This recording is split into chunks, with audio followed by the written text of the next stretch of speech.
Have you ever heard of the secret cult in the catacombs of the Vatican? Not the one mentioned by tour guides during organized visits. We're talking about something much deeper.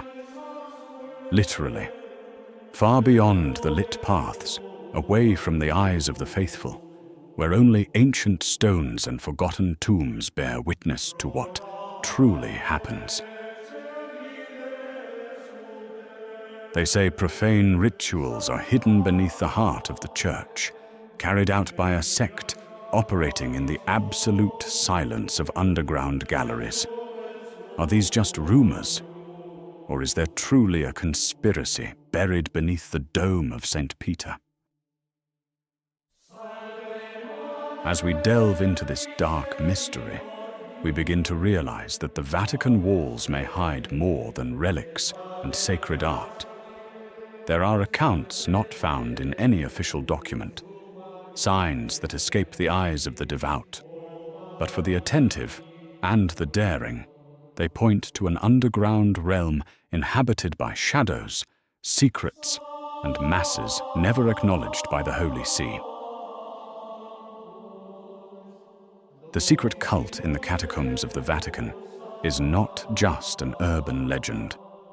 For many, it's a truth too dangerous to be spoken aloud. But in this video, we propose to break that silence. And perhaps, by the end of this investigation, you will never see the Holy City the same way again. The Vatican catacombs are, officially, part of the Church's archaeological heritage. There, beneath the grandeur of St. Peter's Basilica, rest the remains of prominent figures from early Christianity. When Pope Pius XII authorized excavations in the 1930s, the goal was to find traces of St. Peter's tomb. And they found them.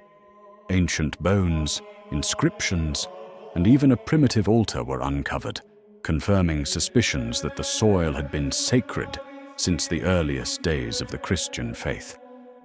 But along with these historical relics came discoveries that, according to some researchers, never reached the public. Undisclosed reports mention corridors not shown on any map, passages hastily sealed, walls covered in symbols that did not match any known Christian tradition, excavations that were halted without explanation. The Vatican necropolis, as it was named, was much larger than authorities allowed to be revealed. Some claim that certain chambers have remained locked ever since, protected by orders from higher ranks within the church. But why? The official explanation is always the same: structural safety, historical preservation, risk of collapse. But some see this as nothing more than a smoke screen. For independent scholars and occult theorists, these restrictions were created to prevent access to areas where very ancient secrets still breathe. Places where, according to unacknowledged documents, strange ceremonies took place, tied to an underground cult whose origin dates back to forgotten times. The idea that the Vatican hides not only the bones of its saints, but also traces of heretical practices, gains strength as we examine the silence between the lines of history. And it is precisely in that space of silence that the first signs of something even more disturbing begin to emerge. Because if there are chambers so carefully sealed, the inevitable question is, what lies inside that must not be seen? Over the decades, isolated stories began to surface. Small accounts, almost always ignored, suppressed, or denied. Yet they persisted.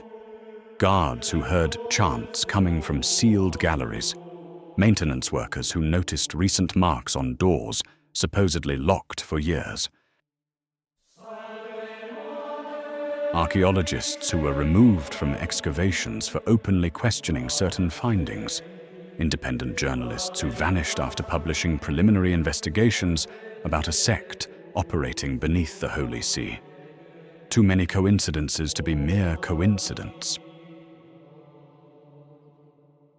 One of the most striking accounts comes from a former member of the Swiss Guard who served at the Vatican during the 1990s. Anonymously, he revealed that on certain early mornings, he would hear prayers in Latin coming from underground passages, but they were not psalms or traditional masses. The words were distorted, and the tone nearly offensive. He even reported a faint light coming through stone cracks in a gallery officially closed to the public. When he tried to investigate, he was reprimanded by a superior who told him a phrase he never forgot. "There are things beneath the ground because they must remain there." Another case involves an Italian archaeologist who participated in excavations during the 1980s. According to him, while exploring an old mortuary chamber, they found a niche containing not just human remains, but also symbols of uncertain origin: an inverted triangle, a serpent coiled around a cross, a chalice covered in unreadable inscriptions. Documentation was done, but the records disappeared shortly after.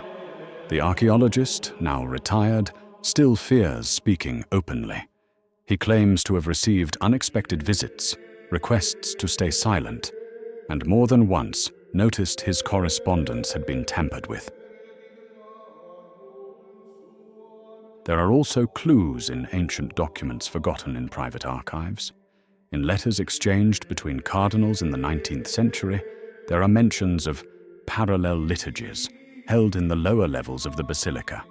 Terms like ceremoniale umbrae or missarum subversarum appear frequently, without clear explanation. Some scholars believe these expressions directly refer to profane masses, conducted not by heretics outside the church, but by internal members, protected by a network of silence and loyalty.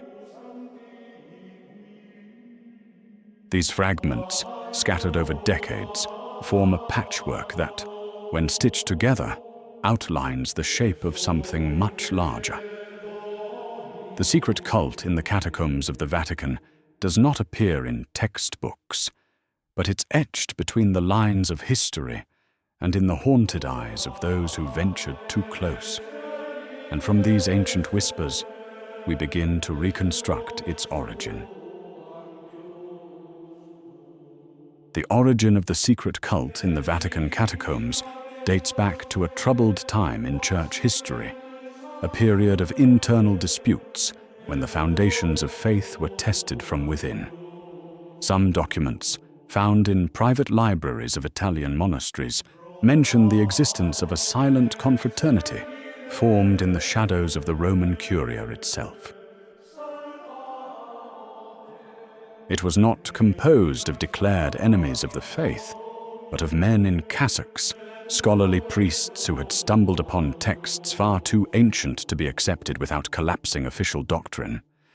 Texts that spoke of a Christianity older than the canon, rituals predating the New Testament, and a forgotten Messiah whose existence had been deliberately erased from the official narrative. According to these sources, the group began to meet in secret, first in abandoned crypts, then in the subterranean catacombs, already known for their silent tunnels and atmosphere suited for secrecy. There, beneath consecrated earth, they celebrated alternative rites that blended elements of Christian tradition with fragments of extinct Eastern cults and forgotten pagan rituals. The liturgy was spoken in archaic Latin, using symbols that merged the sacred with the profane: a cross encircled by serpents, a flaming eye in the center of a black host. It was the birth of an obscure, underground Christianity, founded upon secrecy and spiritual subversion. This brotherhood became known only by a coded name found in the oldest records, Ordo Tenebris, the Order of Shadows. And according to some authors bold enough to write about it, its influence quietly grew within the Vatican's own structures. Cardinals, bishops, and even monk scribes were allegedly initiated at different levels, perpetuating clandestine rites amid official ceremonies.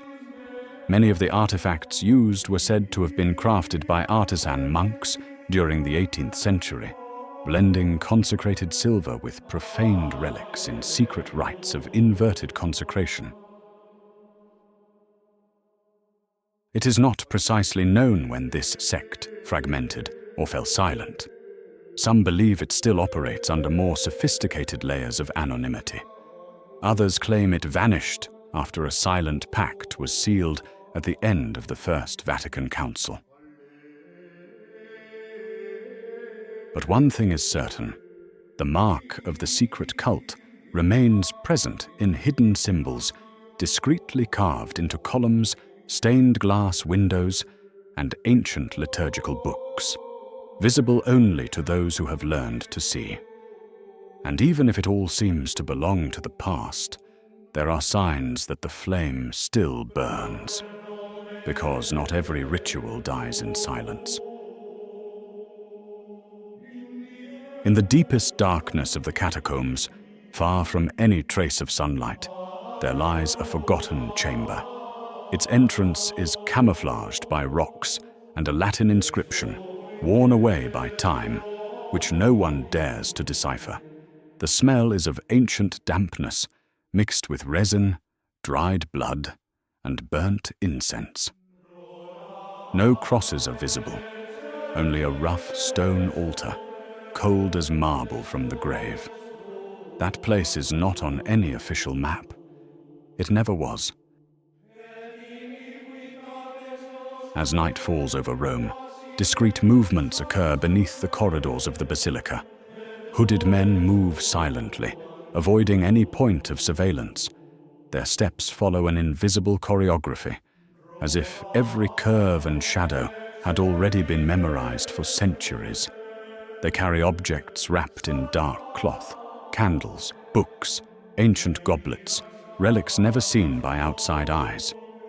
No words are spoken, only the muffled sound of feet against stone. Upon reaching the underground chamber, they form a circle around the altar. The candles are lit one by one, forming a trembling halo of light that seems to retreat from the darkness. At the center, one member stands out, dressed in a crimson robe, holding an inverted crucifix. His eyes are covered by a black cloth. When he begins to speak, his voice is low, guttural, filled with something ancestral. The words in Latin are not of blessing, they are of invocation. The group responds in unison. Their voices echo through the walls like an ancient murmur, producing a sound that seems to rise from within the stone. The atmosphere shifts. The air becomes dense, heavy, as if the chamber itself is breathing. This is no ordinary ritual. It is an inversion of everything the official liturgy represents. A profane mass, a devotion turned toward oblivion, the abyss, the rupture of faith. On the altar, a chalice is filled with a dark liquid. It might be wine, or not. Fragments of bone are dipped into it. Symbols are drawn on the ground in a spiral using the liquid. The leader chants a passage that resembles a psalm, but each word is inverted, as if spoken backward. The others kneel. They bow, they touch their foreheads to the ground, and wait. A second of silence. Then, one of the candles goes out by itself. A low sound, almost imperceptible, vibrates through the stone. The participants remain motionless, as if something had been accepted. A pact sealed, a presence awakened. Their eyes stay shut. The ceremony continues. There is a time for the visible, and there is a time for the unspeakable. The Mass ends with no final words. The candles are extinguished. The objects are gathered. Everything is left clean, as if nothing ever happened. The group disperses in silence, leaving behind only the echo of the ritual and the certainty that the secret cult in the catacombs of the Vatican is not just a myth, but a living practice, fed by the underground for generations. The altar remains there, still in silence, as if awaiting the next cycle, the next chant, the next name to be whispered among the tombs. And on the surface, the city sleeps, unaware that beneath its feet, the sacred and the profane continue to dance in the shadows. What happens when a ritual ends, but its presence remains? On the surface, nothing appears to have changed, but in the underground, where light never reaches, something has been left behind. And it is precisely there that the other part of the story begins, the cover-up. Because if something so profane truly occurs beneath the foundations of faith, the inevitable question is, why does no one speak of it? Over the decades, isolated investigations were carried out by curious minds, journalists, and independent scholars. Many met evasive answers. Others found locked doors, denied files, unanswered emails. A constant hovered over all these efforts. Silence. A silence that didn't seem like neglect, but protection. Some scholars call this the culture of ecclesiastical secrecy. Others, more daring, speak openly of an institutionalized conspiracy, a mechanism created not to clarify, but to preserve. Not the truth, but the image. Because the idea that the Vatican might shelter a secret sect within its catacombs cannot even be admitted, even if there are documents, even if there are testimonies. Letters exchanged between ecclesiastical authorities, now archived far from public view, discreetly mention liturgical anomalies in historical records. Terms like unauthorized event and non-canonical communion appear frequently, but no internal investigation was ever officially opened, at least not with known results. When approached by scholars questioning these terms, the Vatican usually responds with a standard phrase, "Nothing contrary to the teachings of the Church has been recorded."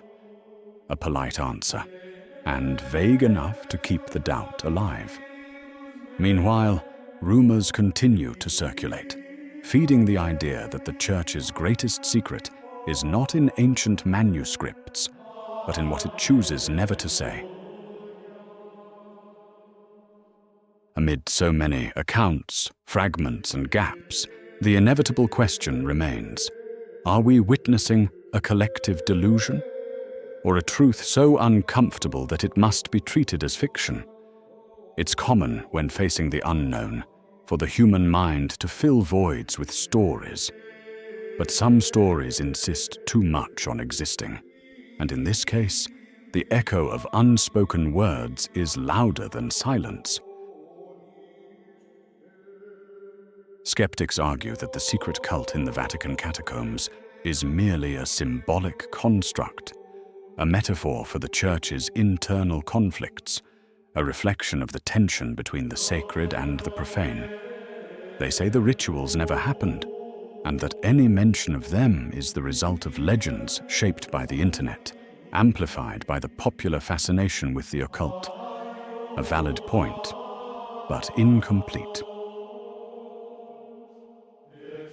Because on the other side, there are those who believe the best way to hide the truth is to allow it to seem like madness.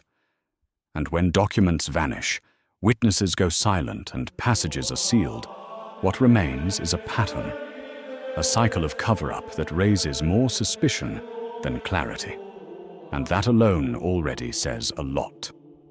Could it be that the Vatican's best-kept secret lies not in what has been said, but in what has never been allowed to be asked?